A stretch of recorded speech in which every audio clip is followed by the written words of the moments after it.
talk a little bit about the height. These are 4mm ones. They come in from 0 up to, I think it's 6, but basically what I look for is I want to make sure that this, I basically just want to make sure I see this part which catches the ring right there, and maybe a millimeter or so above the tissue. So anyway, the main event today is going ahead and showing how to do pickups for overdentures. In this particular one, we're doing locators. And locators are a type of attachment system. There's tons of them. Locators, ERAs, Ryan 83. Ryan 83, woo, anyway. And the famous trailer hitches, which is with the O-ring and a ball. The reason these are kind of popular is because of their vertical height. They're relatively short in terms of other products, and so I don't work for the company, I just use their product. The other thing I kind of like about this particular attachment is it comes in a little kit with the metal housing, so what's inside here is all the bits and pieces. I made some still photos of that, so make it a little easier to see that. And then in this in particular, the little black gizmo is what they call the processing ring. And the difference between it and the actual attachment, and it's kind of hard, maybe hard to see in this, but I have a still. There's no center piece. It's just open in the middle. And if you take a look at how these attachments are made, we'll get one out of this little container, maybe. If you take a look at these little guys, you'll notice that they have a center in them, and so it's a combination of that center and the gripping of the little grip around the edges of it that allow them to attach. And in sequence, the one on the left has got the greatest amount of retention, and the one on the right has the least amount of retention. So anyway, so what we're going to do is, I already know that this won't seat once I put all these bits and pieces on here because they're too big. But what we're going to do is we're going to go ahead and put these attachments on there, and I'm going to grind out the inside of the denture so we have enough space for it. You know, you can process these in the lab. Yeah, you can do it either way. You can either do a pickup in the mouth, which is what I'm doing, or you can do them processed. The issue sometimes with processing them in the lab is this shrinkage associated with processing the acrylic, and every once in a while there'll just be enough shrinkage that it'll move these little guys a little bit and you can't get the thing to seat. So if I have a denture where there's going to be a significant amount of acrylic because of the loss of the residual ridge, I tend to shy away from trying to process them that way. But in all honesty, I kind of go back and forth. A lot has to do with the skill sets of the laboratory I'm working with, so you can draw your own conclusions. But this is a little ring that you can put around it that theoretically gives you a little bit of space so that this thing can move up and down and function just a little bit. The main reason I use it, that's what they say it does. So the thing I like the most about it is it keeps some of the acrylic out of in the soft tissue, so you can kind of get a little idea of what we're doing here. So we got this little donut around there, and I have it fitted all the way down around the implant, and as you can see, it kind of acts almost like a little rubber dam. So, and then again, the processing element doesn't have that centerpiece. They're a little hard to get on. I'll have to move that for a second, because yes, sir. Yeah, my finger strength and positioning are.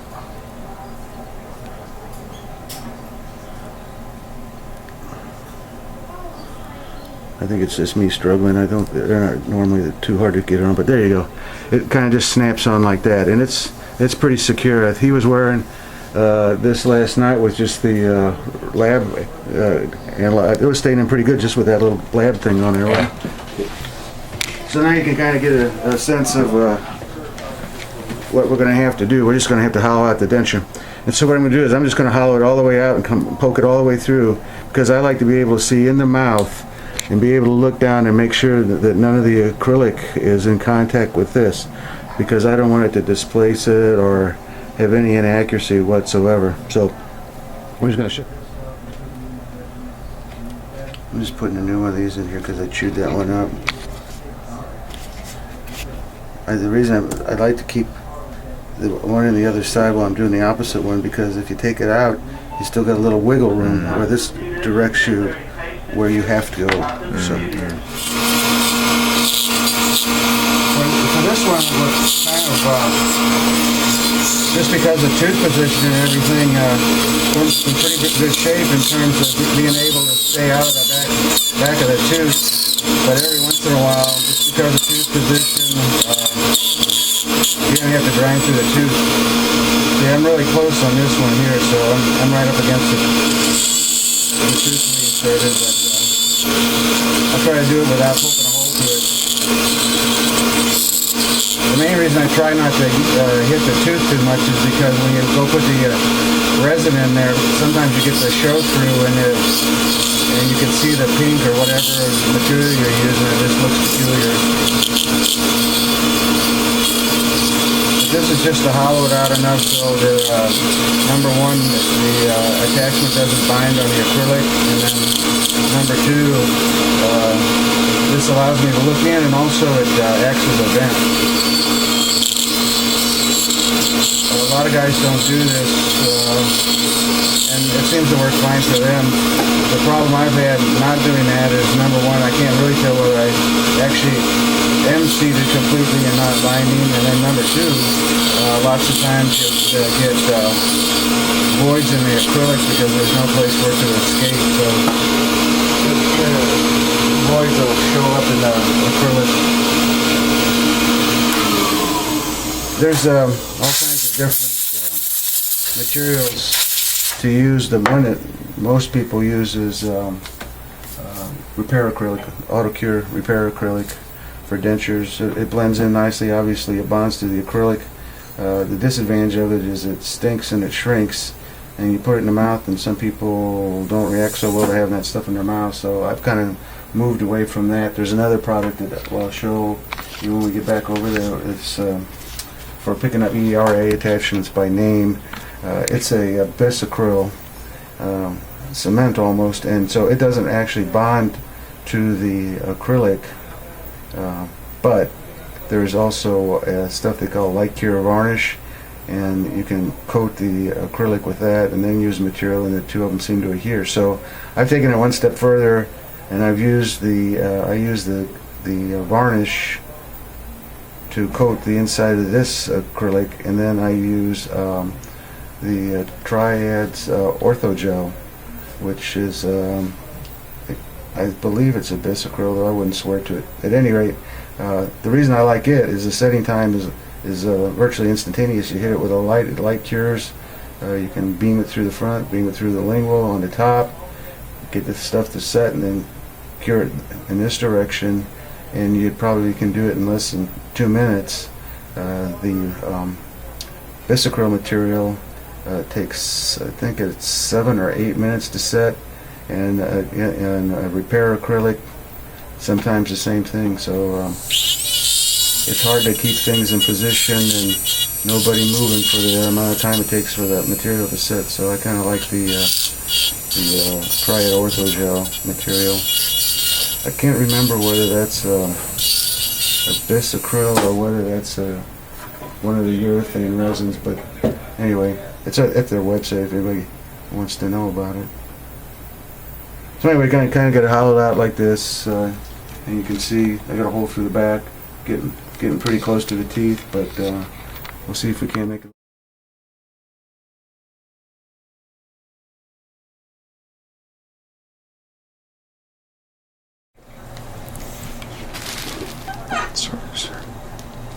Yeah, it doesn't look like we're touching the housing anymore at all, so you want to get the big humabumma in there and see what you can see.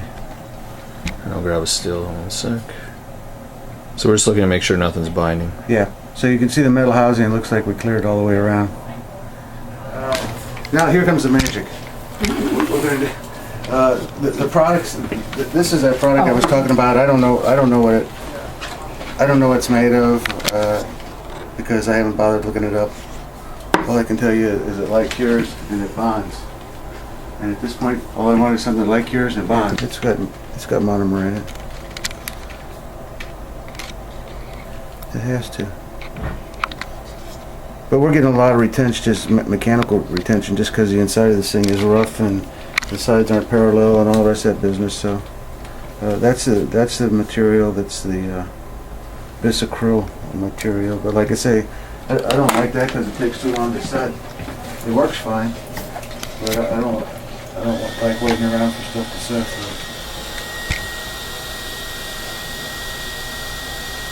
So now this will be the rest of the story, because the ortho gel comes in a little, looks like a little mini toothpaste tube, and I don't see any sanitary, non-contaminating way to get it into the mouth in a controlled manner unless you stick it in one of those little tubey things here. So That's even better than a centric syringe. Easier to use. it's more the and because this stuff cures really quick, because we laid it out on the table and boom, I couldn't use the syringe anymore. So what I did is I loaded this up quick like a bunny, which is a technical term, and stuck it in the cabinet until I had everything lined up the way I wanted it. And I would prefer to have loaded it from the front, but the opening for it's too narrow to get the end of this tube in there. I'll grab it for my So that's probably more than I need, and you see you get little air bubbles in there, which I don't like, but such is the nature of the beast.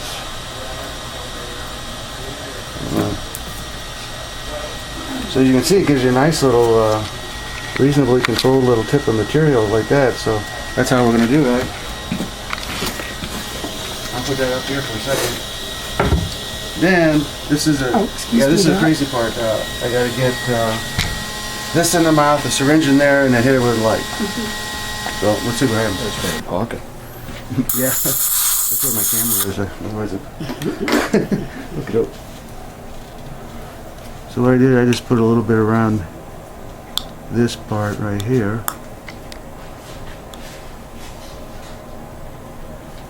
And then I filled up the rest of it with acrylic.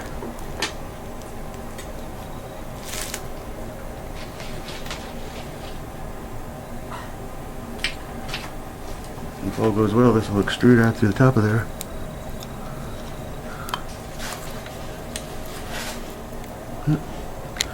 Need enough material, so let's go squirt a little bit more on top.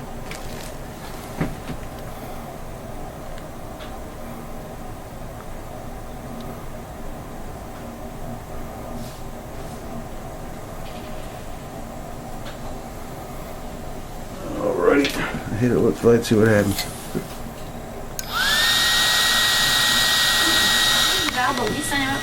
His case being right out there. Oh, I did we made a hard one for somebody. Yeah. So that locks back into place, right down again? Still in good shape, right? Okay. So what we're going to do now is just basically clean all this business up. You can see we get a lot of excess. So I'm going to clean all that excess material off of there. And then probably just polish up the backside of that and we'll be in Just flip it business. over 1 second there, sir. Just flip it over. Which one? Oh, this way? Yeah. So we had the little the white lab processing to prevent acrylic getting into the.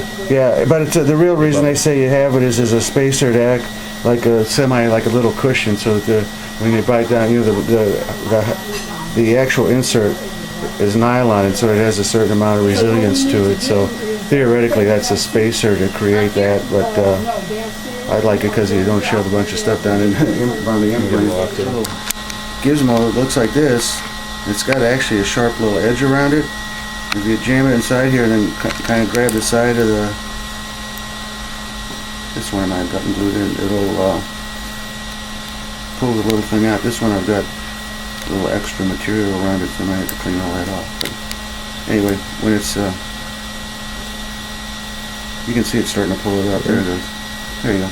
I just had a little excess material and I have to probably, it looks fine. And then same kit. So now you've removed some of the excess from the. Yeah, so this has basically been all cleaned up, and you can see around the rim of the housing. I like doing it that way, so I cleaned that up. And then I had a couple little small voids, and I used that varnish material, because like I said, it appears to be an unfilled resin, and put that around there. Same thing on the lingual. This, just touch that up a little bit, and now this same amazing tool. It's kind of like Vita Vita Magic. Swiss knife. Yeah, it's a Swiss knife, yeah. It's a Swiss Army knife, and you're going to select the most least refined. yeah, because I think it's going to be more than enough. It's supposed to pick it up, but that's okay. You got to get the orientation right, otherwise you. I know you're doing one at a time. You don't want them too high up in space, and you definitely don't want them buried. And then you got to talk to the patient like a Dutch uncle. Say, you got to keep these goddamn things clean. You hear me, boy? You can say that to your private practice patients too, and you'll be out of practice in no time, really. Anyway, that little fancy schmancy brush we gave you that comes to a point, it'll be handy for you to keep the inside of these clean too, because these are these little nylon inserts. You see the little blue things? Yeah. And so that's what's helping click it into place. So when you brush, don't be afraid to get in there with the tip of that, pointy part, and just brush like crazy around there. Because if you don't, over the course of time, stuff will start to build up on there, and the thing won't fit right anymore. Also, over the course of time, these little guys will wear out. And at the rate, I can't tell you. It's so individual, and your two implants are really, really parallel, so that's a big plus. Yeah. Sometimes when they're a little bit off like this, they wear out faster. So, but I can't tell you what the wear out date is on it. It just has one.